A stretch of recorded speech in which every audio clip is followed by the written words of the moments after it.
Good evening and welcome to the Defense and Diplomacy Policy Center's interview series, the first part of our interview series, where we aim to invite speakers and scholars to discuss various defense and foreign policy initiatives and happenings around the world. Today we have Dr. Joseph Nye with us Nice to as our meet you. first guest speaker. Dr. Joseph Nye is a University Distinguished Service Professor, Emeritus and former Dean of Harvard Kennedy School of Government. He has served as an Assistant Secretary of Defense for International Security Affairs, Chair of the National Intelligence Council, and a Deputy Under Secretary of State in America, and has won Distinguished Service Awards from all three agencies. His books include The Future of Power, The Power Game, A Washington Oil, and his recent book, Do Morals Matter? In a recent survey of the International Relations Scholars, he was ranked as the most influential scholar in American foreign policy. 2011, Foreign Policy named him one of the top 100 global thinkers. Thank you for being here with us, Dr. Nye. In today's interview, I will be discussing American foreign policy under the Trump administration and what it will look like post-pandemic and what the future for American foreign policy holds. Do you think that America has lost any sort of international influence under the Trump administration, or rather important influence that was there before, influence that, more importantly, America needed to develop or increase? If you look at reputable international public opinion polls, such as Pew or Gallup, they show that the United States standing has declined considerably since Trump became president. Mm-hmm. The last poll I saw by Gallup ranked the United States down with Russia and China in the 30% range, which is a big drop from the 60% range under the Obama administration. So in that dimension of reputation, or as I call it, soft power, the power to attract, yes, it's a clear loss of influence. In addition, I think the fact that there's a weakening of American alliances, and that's more anecdotal, if you get that from reports of how various leaders in allied countries are reacting to Trump. I think that's another indication of the loss of influence the United States has had under the Trump administration. Just following up on that, how do you think America can recover or could have recovered its lost influence during the pandemic period? Do you think involving itself more in transnational issues would have helped do so? I think if you have a change of administration after November, which presumably would mean Biden and Harris replacing Trump and Pence, I expect they would follow policies which would be more alliance-oriented and multilateral.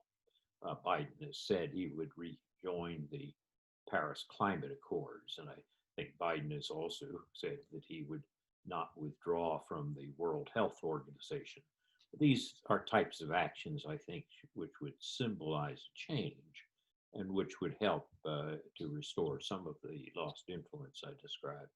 You mentioned how a change in administration is likely to increase multilateral efforts, but a lot of people consider the current foreign policy under Trump to be something that has created an illusion of uncertainty because of Trump opting out of many multilateral agreements. What do you think, or how do you think the American word for trust and commitment to multilateral agreements will look like in the future, even if the administration changes? Is undercut trust in the United States. And so I think you could argue that it will take some time to fully recover that trust. Friends I've talked to in Europe and Asia say, well, yes, maybe we'll get an improvement with Biden in 2021, but how do we know that you won't turn back to Trump or a Trump-like figure in 2025? Mm-hmm. So in that sense, it's not that easy to recover the trust instantaneously. But it's worth looking at a historical analogy, which is in the 1970s, the United States was enormously unpopular because of its policies in the Vietnam War. But what was interesting was that the protesters in the streets throughout the world were not singing the Communist Internationale. They were singing Martin Luther King's We Shall Overcome. So a great deal of American or soft power comes from civil society, not from government. And by the 1980s, after you'd had Carter with his human rights policy and Reagan with his more optimistic views, American soft power was back where it was before the Vietnam imbroglio. So it's possible that the Trump episode will be analogous to that Vietnam period. Mhm. You mentioned how civil society also forms a lot of the soft power of a country, especially in America. I want to ask, how long do you think this approach of having American civilian trust that the current Trump administration voters do have in its foreign policy approaches, things like removal of troops from Syria? How long do you think this approach is going to succeed, considering that a number of transnational issues are coming up and strengthening? How long do you think this is something that the administration should pursue? Trump has a pretty solid support of about a third of the American people on foreign policy issues. The Chicago Council on Global Affairs does a poll of foreign policy attitudes every 2 years. They've done it since 1974. And what's interesting is that last year, the proportion of Americans who supported an international foreign policy rather than an inward turning foreign policy was 70%, an all time high. There's still that 30% to worry about, but the polls suggest that the American public as a whole is not turning inward. This is not a repeat of 1930s isolationism. Mhm. And Trump's nativist approach, while it attracts a hardcore, is not the majority view. So, in a recent article, you mentioned that if the US policies continue in the current path, the new coronavirus will simply accelerate existing trends towards authoritarianism and national populism.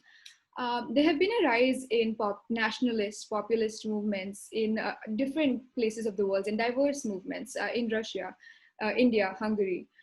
What effect, or do you think that American foreign policy, in terms of even soft power, has had on these collaborative, diverse but collaborative movements, or rise in these movements overall? Well, I think the rise of Orban in Hungary or Putin's policies in Russia really have not much to do with Trump. I mean, they are similar in some ways, but they antedated Trump and I think have their own deep roots in their own societies. So while Trump has been sympathetic to other authoritarians, I don't think he has been their major cause. Right. And what do you think the influence of just the general soft power that America has on the idea of liberty, on the idea of having freedom to express oneself in these nationalist movements that have taken place outside America? Do you think these countries have maybe influenced or mirrored some of the ideas that America in general has to exemplify as a democracy? Well, I think a number of other countries do approach foreign policy and moral questions in international affairs in a manner that's analogous to Trump. It was interesting when the Saudis killed the journalist Jamal Khashoggi in the consulate in Istanbul. Trump shrugged it off. I mean, it was not, he said, this is just one of those things. But there was a strong reaction against that, even among conservatives in the United States. And certainly it was a strong reaction in European countries. So I think the appeal of values and human rights still resonates among other countries. All right. I want to discuss a little bit on foreign policy that will exist post-pandemic, but I think that also relates to current geopolitical situations, geopolitical relations that America is developing currently. So for current global issues like climate change, there needs to be American cooperation with countries that America might not be the friendliest with in the future, like China and Russia. And the Trump administration isn't seen the friendliest while considering multilateral agreements like defunding the WHO or signing out of the Paris Agreement, like you mentioned before. But before I go ahead and discuss these transnational issues, for a country like America, do you think not having a good foreign policy solely for multilateral issues doesn't really matter if America simultaneously is building up its foreign policy influence in non-transnational issues that might result more out of self-interest than global interest? Things like having a strong influence in the Middle East, attempting to have American presence in China, or influence in Asia, because the latter can be used as a leverage if America is playing the important cards for these countries or in international relations anyway. No, it has to be both. The Trump administration's strategy is, which was issued in the late in 2017, was that our strategy would be great power competition. But notice that great power competition doesn't provide security for everybody. So you can, in fact, have a strong position against China's behavior in the South China Sea with various naval freedom of navigation operations, which I happen to support, but it's not doing anything to protect American security at home. The United States has actually lost more people, more deaths to the coronavirus than it has to all the wars that we fought since 1945. So as a security strategy, the great power competition is perhaps necessary, but not sufficient. And that's why in my book, Do Morals Matter, I end with the final chapter on the question of beginning to understand the difference between power over and power with. There's some issues which are determined by power over, such as the example I gave of naval patrols in the South China Sea. There are other issues, such as climate or pandemics, which you can't solve by yourself and which you can only solve with the cooperation of others. And that essentially gives rise to power with others. So what worries me about the future moral choices that presidents have is that they are going to have to explain to the American people the need to combine power over with power with. And Trump has obviously done the opposite of that. And I think that is one of his greatest failings. Right. Let's discuss a little bit about Middle East and China in relation to this context. Yesterday, UAE and Israel signed a deal to normalize relations with Israel, and Israel publicly made a commitment to stop annexation in territories that it had been planning to annex before. And America has been a huge part in this deal making and had just played a huge role in general. The Secretary of State is now in Europe strengthening ties with the EU for geopolitical reasons and to maintain Russia and China, what it looks like from ongoing discussions. America has been very vocal about this by saying that how this is a foreign policy win that hasn't been seen recently in many years. They've been very, very vocal about it when they talk about their retaliation against China, when they talk about considering Trump for running for the being nominated for the Nobel Peace Prize. Do you think these events are overshadowing the importance of the loss of influence for transnational issues and the negative response that American foreign policy has received in the past few years? Well, I think I do a balance sheet for each of the presidents, the 14 presidents since 1945 in my book. And Trump comes out poorly, but on the other hand, when he has successes, one has to put them on the positive side of the ledger in the balance sheet. I would argue that the accord recognition between the UAE and Israel is indeed a positive step.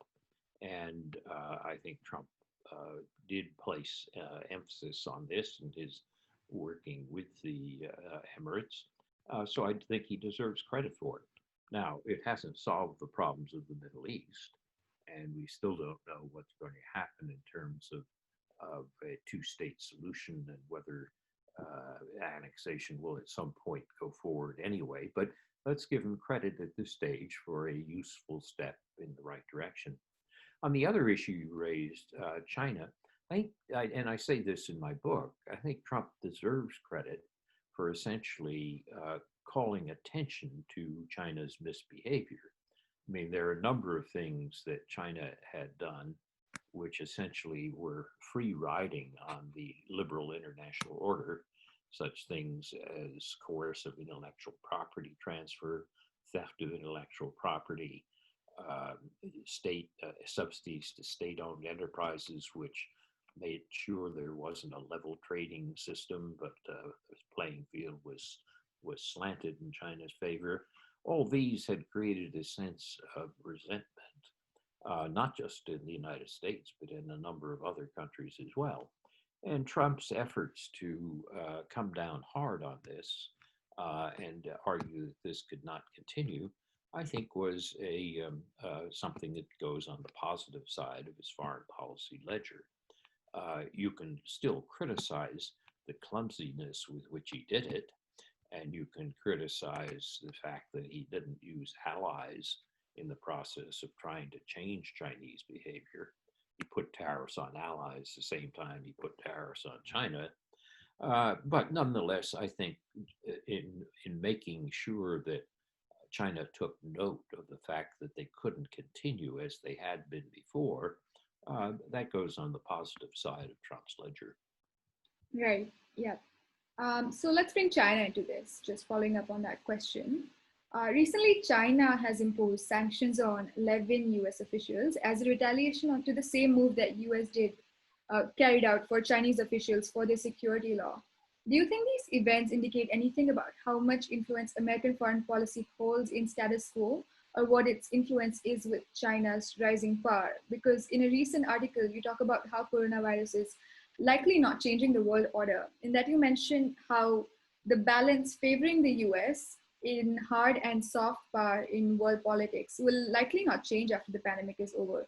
Do you think this is changing in current circumstances, if not significantly, maybe little by little? Well, I think what you're seeing right now in American policy toward China is a distortion of policy uh, driven by electoral considerations. Basically, Trump wants to use China as a weapon in the coming election campaign. And so you're seeing a demonization of China, a retaliation on a number of particular issues, which are designed to uh, develop China as a political issue inside the United States. Um, but I think the larger question of should China have to practice reciprocity is one that where Trump is correct. If China is not going to allow Google or Facebook to uh, operate in China because of their security concerns, there's no reason the United States should allow Huawei to build the 5G telecommunications network when it poses a major security threat to control of the Internet of Things in coming years. China has to learn that reciprocity is going to be part of the way their relationship will be determined. That's different from demonization, that everything China does is bad. Sometimes China does things that are good. For example, by its actions of staying within the Paris Climate Accords, whereas the U.S. is withdrawn from them, at least for now. So I think again, what we're seeing in the U.S.-China relationship in the short run over the next few months is an exaggeration, but the underlying trend toward pushing back on China to ensure greater reciprocity, I think that would continue under a Biden administration. Right. Do you think the current American foreign policy of maximum pressure on China has been working out recently, or do you think it could be made better? How do you think it has played out? Well, I think right now we're seeing mostly rhetoric rather than serious policy cooperation. I mean, you're, I mean, I don't think you're going to see much change until after the election, and then I think you might see a somewhat more balanced policy toward China. But a more balanced policy toward China will include toughness on the types of issues that I mentioned earlier. Right. And this whole idea about a tech war coming up that certain scholars do predict, how important do you think that will be in shaping American foreign policy within China and Asia, considering they are like actively signing new deals with European countries to counter that and develop similar technologies? Well, I think you're going to find that in technologies which have an effect on security, that you're going to see a degree of decoupling, that there's now greater awareness of the problems that are caused by things like fifth generation of telecommunications or the applications of artificial intelligence, both to the economy and to military systems. So I think there are going to be a number of areas in the technological competition where you will see a deglobalization. In that sense, I think the Chinese, when they announced their 2025 plan of the 10 technologies they expected, basically issued a statement that awakened people in Washington. Similarly, when Xi Jinping said that China aimed to be the leader in artificial intelligence by 2030, that may have played well for nationalistic audiences in China. Didn't play very well for audiences in Washington, D.C. So I think the Chinese behavior has created a greater concern about these technological issues, and that there will be a significant decoupling in a number of sensitive technologies.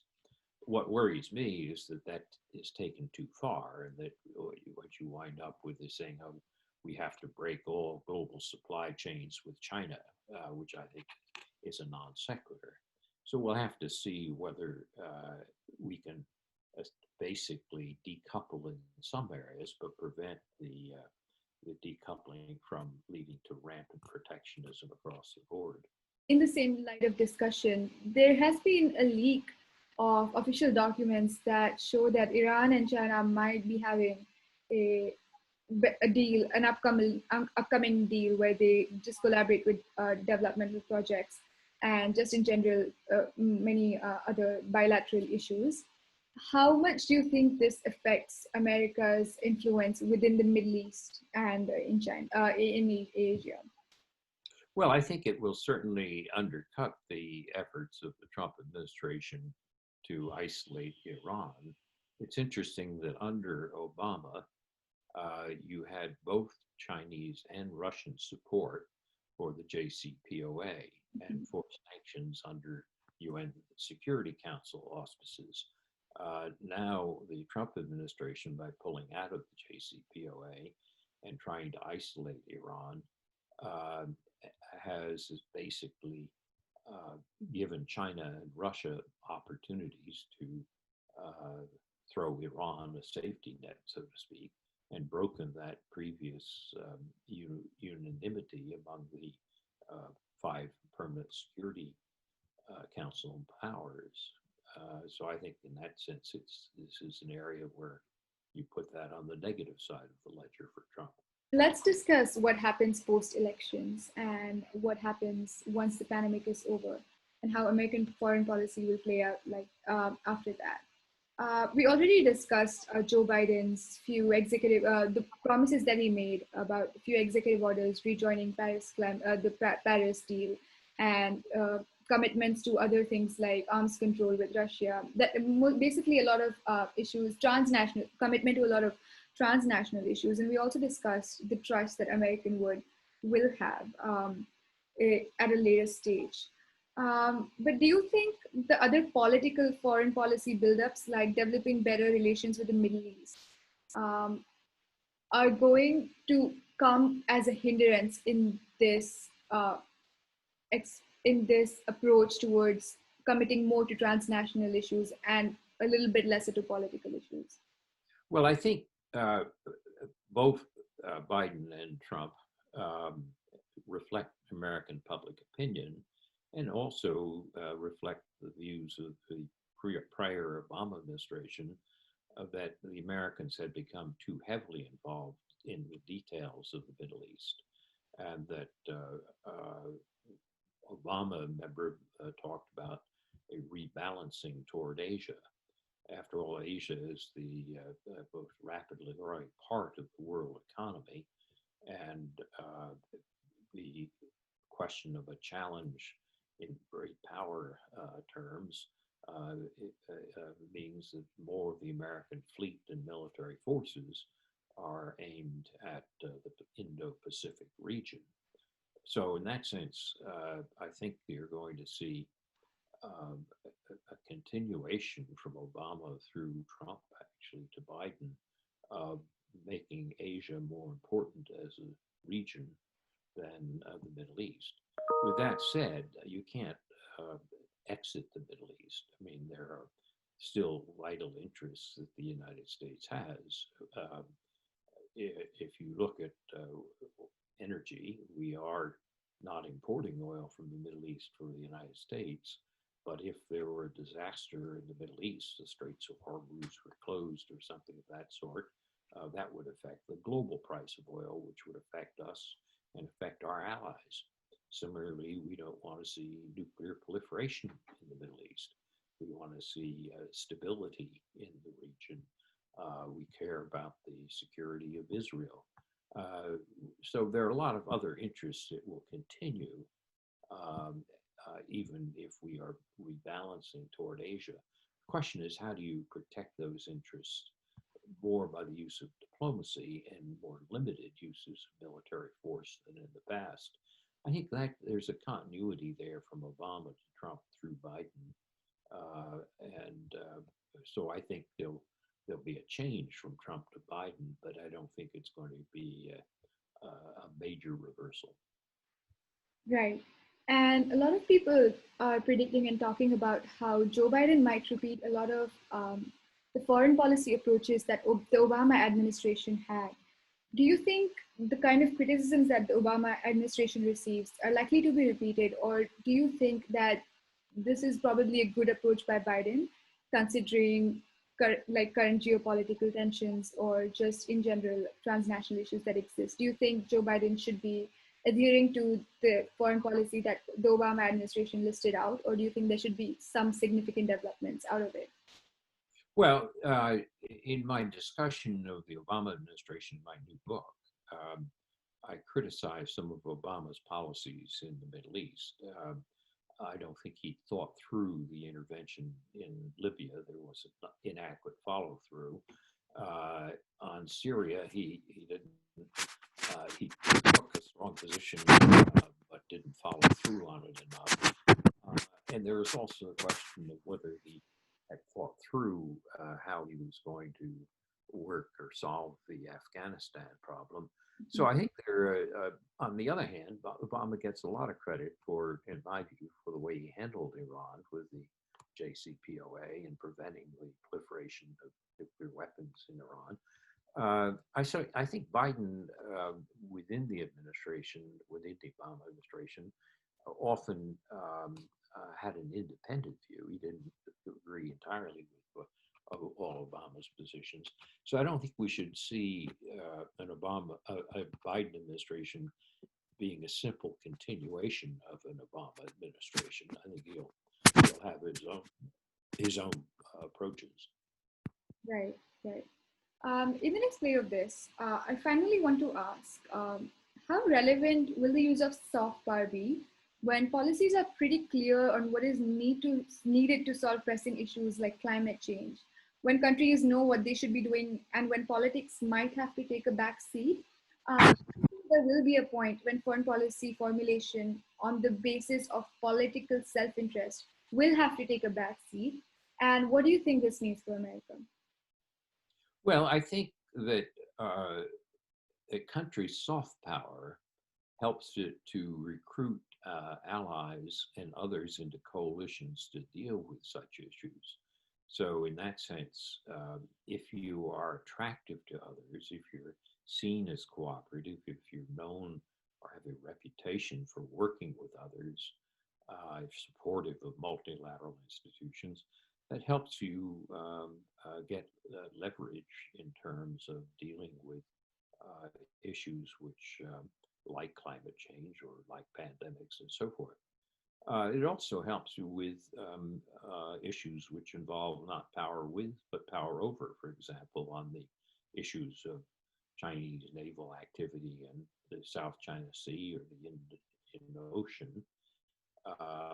The extent to which the United States is attractive in India or in Southeast Asia helps to make us able to organize something like the Quad, the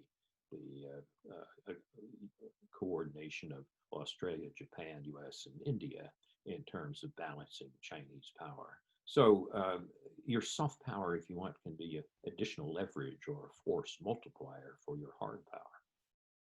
Right.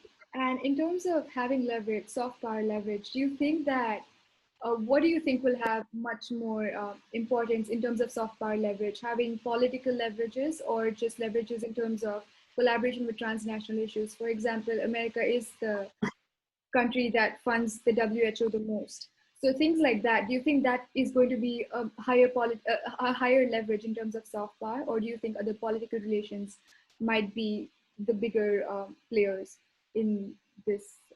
Well, you can undercut your soft power by your behavior. For example, failing to fund the WHO or threatening to withdraw or withdrawing from the Paris Climate Accords reduces your attractiveness in other countries, and that undercuts your soft power.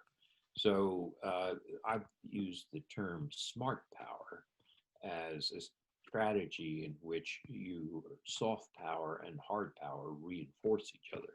Soft power alone is not sufficient, but sometimes hard power is not sufficient, and or it has much better leverage if it has soft power combined with it. So I think it's not either or. I think the capacity to develop a strategy where your soft power and hard power reinforce each other is the key to a successful policy. And finally, just a follow up to that, if the Trump administration gets re-elected in the upcoming elections and transnational issues become much more pressing in the upcoming years, as predicted by scientists, how hard do you think will it be for Trump to backtrack into the things that he has done, like signing out of collaborative deals, international deals? And how do you think his voter base, that is so attached to his current foreign policy, will take this as? Well, that's a good question. Nobody with trouble with Trump and predicting Trump is he's very idiosyncratic and very self-centered. So if you read John Bolton's recent book, The Room Where It Happened, Bolton describes a leader who follows the whims of his personal interest in the short term. So when you think you have an answer to something, it may change depending on the interests, the personal interests of the president. If at some point Trump were to decide that it was in his personal interest to take climate change seriously, or to take the pandemics more seriously and to develop a real strategy, it's possible that Trump could change in the right direction. On the other hand, predicting Trump is extremely difficult. And when one reads the Bolton book, we realize that this president is unlike any we've seen before. Of the 14 presidents since 1945 that I describe in my book, I have a little vignette of a dozen pages for each of them. and Trump is like none of the 13 others.